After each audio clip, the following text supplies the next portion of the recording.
Lyndon Arthur, on the other hand, rightfully so, earned a lot of praise from his win over Yarde in the first fight, but I do not think he can fight the same type of fight this time. He needs to be more aggressive, as I can't see him getting the decision if he's on his bike for 12 rounds.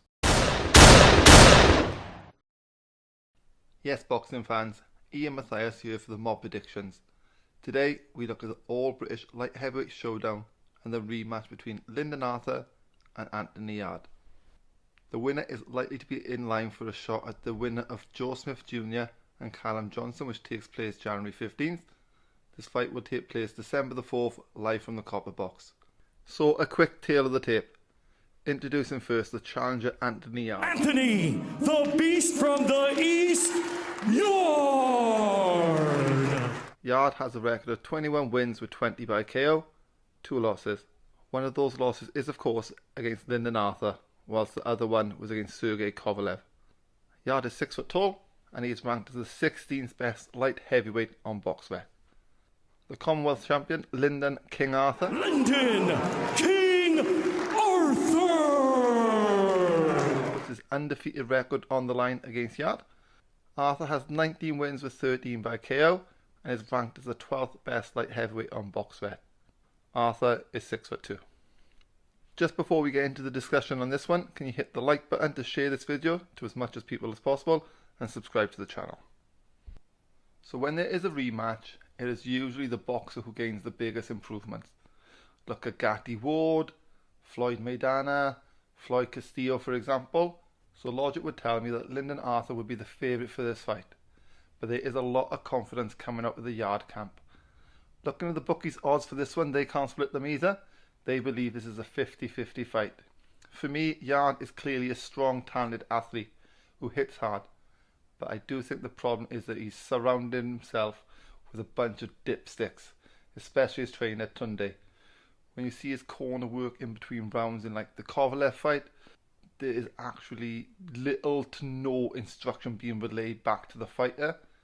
And then when you're up against Buddy McGirt in the opposite corner, it highlights how poor and out of his depth Tunde is.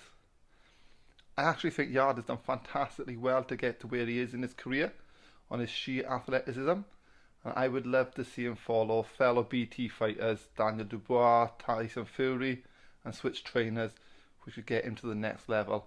I do think his explosive style will be suited to an Adam Booth. He's had explosive fighters such as David Haye, he's had Andy Lee with massive power, and he currently has Josh Kelly.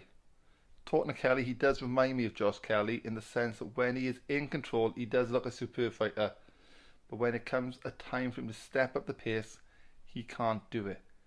Yarde to me is a one-pace fighter, but it's hard enough for him to slow his opponents down and gain success.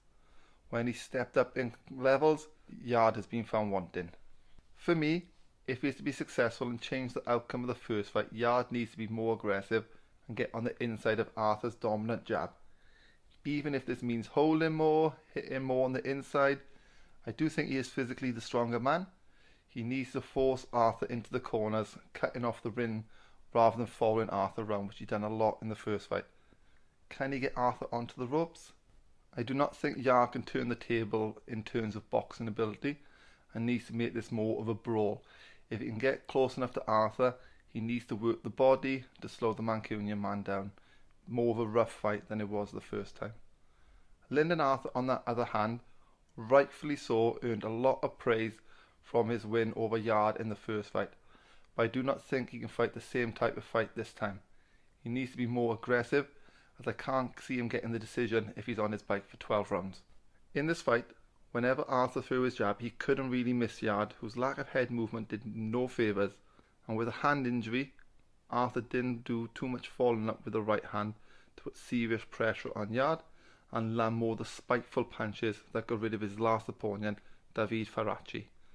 Arthur will again look to control the distance of just his jab, but be able to follow up with some right hands that will deter Yarde putting on the pressure that I feel he needs to do to gain success.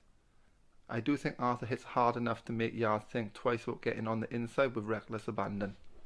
Arthur's right hand means there would be a new problem for Yarde to deal with. I can't imagine he would have learned too much in his last outing after a one-round stoppage of Alex Theron, or with his yes men cheerleaders shouting "Lions in the camp" as he throws 64-punch combo in the pads. Can King Arthur hold on to his crown? I believe Arthur wins the fight, and in a more impressive, dominant performance than the first one. Arthur strikes me as the type of character who will relish having a crowd in attendance, but I also feel this would benefit Yarde too. I do not have any confidence that Yarde's training team would be able to make the necessary adjustments to help their man turn this around in training camp or in the fight.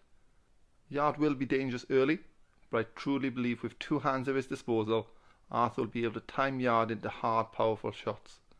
Yarde has proved he's very durable as a fighter, and I can't see Arthur getting the KO, but I do expect him to remain undefeated with a convincing unanimous decision.